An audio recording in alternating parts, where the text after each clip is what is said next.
You can think about God for years and still feel completely separate from Him.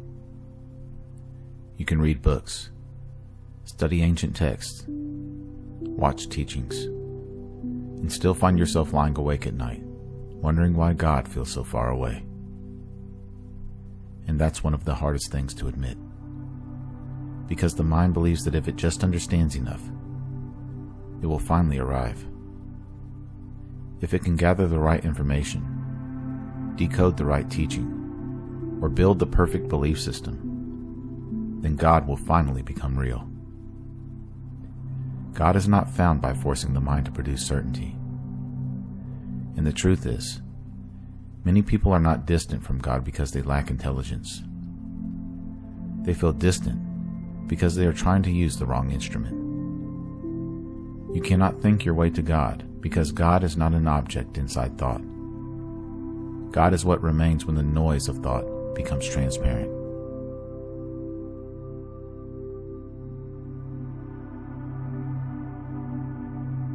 And this is where many sincere people suffer. Because they're not lazy. They're not careless. They're not fake. They're trying. They think deeply. They question honestly. They search intensely. They want truth. They want connection. They want to know what is real beneath all the confusion. But the more they think, the more divided they feel. One thought says, maybe God is real. Another thought says, maybe I'm fooling myself. One part of the mind reaches upward. Another part pulls everything apart. One moment you feel close to something sacred. The next moment your mind starts analyzing the feeling until it disappears. And then you wonder, was that real? Did I imagine it? Was I just emotional? Was that God? Or was that my brain trying to comfort me? That's the trap. The mind does not know how to rest in mystery. It wants proof. It wants possession. It wants control. It wants to turn God into something it can hold, define, and defend. But what you can mentally hold is never the fullness of God. At best, it's a concept. At worst, it becomes an idol made of thought.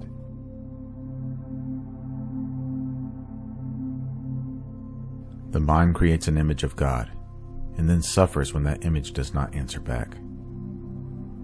It imagines God as a figure somewhere outside of life, somewhere above the world, somewhere distant, watching and judging. Then the mind tries to reach that image. It tries to become worthy enough, pure enough, spiritual enough. But that false image keeps moving further away, because it was never God to begin with. It was a projection. This is why some people can be surrounded by religious language and still feel spiritually empty. They have inherited ideas about God, but not direct contact with the sacred.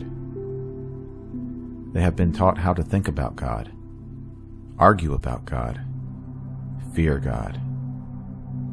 But they were never taught how to become still enough to recognize what is already present.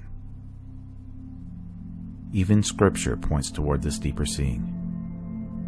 When Moses encounters the burning bush, the divine does not give a neat definition. The answer is not a concept to memorize. It is presence declaring itself as being itself. I am. Not I am this thought. Not I am your explanation. Not I am the image your mind can control. But I am. Being before belief. Presence before interpretation. Reality before thought.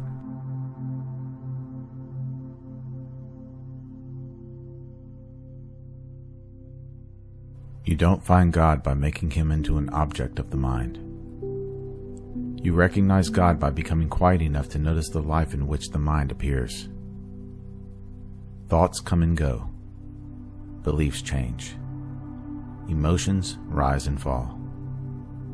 Certainty appears, disappears, and returns in another form. But something deeper is aware of it all. There is a quiet witnessing presence beneath the movement of thought. There is an aliveness here before you explain anything. There is a sacred immediacy in this moment that the mind constantly overlooks because it is searching somewhere else. The mind says, God must be found later, after I understand. But the deeper truth whispers, I am here before understanding. This doesn't mean thought is evil. Thought has its place. The mind can point, it can study, it can reflect. But the mind cannot cross the final threshold, because the final threshold is not mental. It's surrender. It's recognition. It's the soft collapse of trying to grasp what was never separate from you.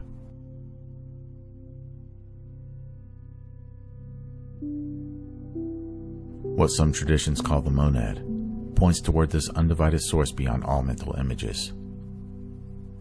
Not another God competing with God. Not a separate doctrine to worship. Not a spiritual label to make you feel more superior. The monad points toward the absolute unity behind all experience. The source before division. The one before the mind splits reality into subject and object, seeker and sought, human and divine. When you try to think your way to God, you're still operating inside division. There is me over here, trying to reach God over there. But the monad points to something prior to that entire structure. The source is not reached by the divided mind. It is recognized when the division softens. This is why the deepest spiritual realization often feels less like gaining something and more like losing the tension that made you feel separate. You don't become God as an ego fantasy. You don't inflate yourself into some grand identity. You simply begin to realize that the life within you was never cut off from the source of life itself. The wave was never separate from the ocean.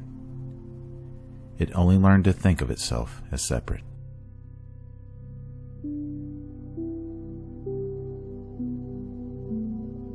This may sound harsh, but this has to be said clearly. Thinking about God can become a hiding place. Studying can become avoidance. Analysis can become spiritual procrastination. Because as long as you are thinking about God, you don't have to become vulnerable before God. You don't have to sit in silence. You don't have to feel the grief you buried. You don't have to face the fear underneath your questions. You don't have to admit that some of your seeking is really control wearing sacred clothing. That's the uncomfortable truth. Sometimes the mind keeps asking questions not because it wants God, but because it is afraid of what would happen if it stopped managing the search. Because stillness exposes you. Silence removes your performance. Presence does not care how impressive your explanations are. And this is why the mind resists. It would rather debate God than to surrender. It would rather define God than to be undone by God. It would rather chase certainty than enter intimacy. But God is not an intellectual trophy. God is not captured by the mind. God is recognized through the whole being.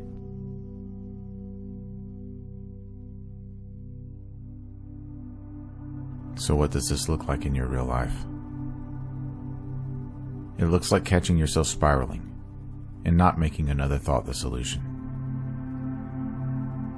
It looks like pausing when your mind says, I need to figure everything out right now. It looks like taking one honest breath and allowing the moment to be here without immediately turning it into a problem. It looks like praying without performance. Not begging, not bargaining, not trying to sound spiritual. Just being honest. Like, God, I don't know how to reach you. Help me become still enough to recognize what is real. It looks like sitting with your fear instead of building theology around it. It looks like letting your heart soften before your mind has a perfect answer. It looks like noticing the quiet space between thoughts. That small gap. That simple presence. That wordless awareness. Not dramatic. Not flashy. Not something the ego can brag about. But real. And over time, you begin to see that God was not waiting at the end of your thoughts. God was present underneath them, behind the noise, within the breath, in the silence you kept avoiding, in the love you kept dismissing, in the awareness that remained, even when your beliefs were uncertain.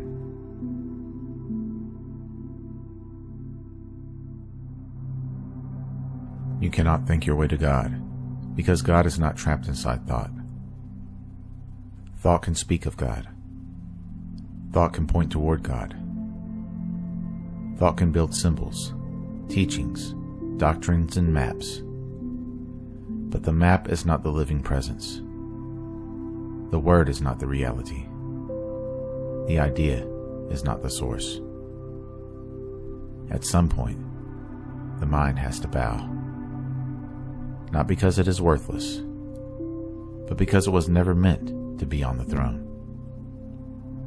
The mind is a servant, not the doorway itself. And when the mind finally stops trying to possess God, something deeper opens up. Not as a reward, not as an achievement, but as recognition. God was never absent. The monad was never elsewhere. The source was never hiding from you. You were simply listening to the noise so closely that you forgot the silence underneath it was alive. And when that silence becomes clear, you don't need to think your way to God anymore. You begin to realize God was the ground of your being before the first thought ever appeared.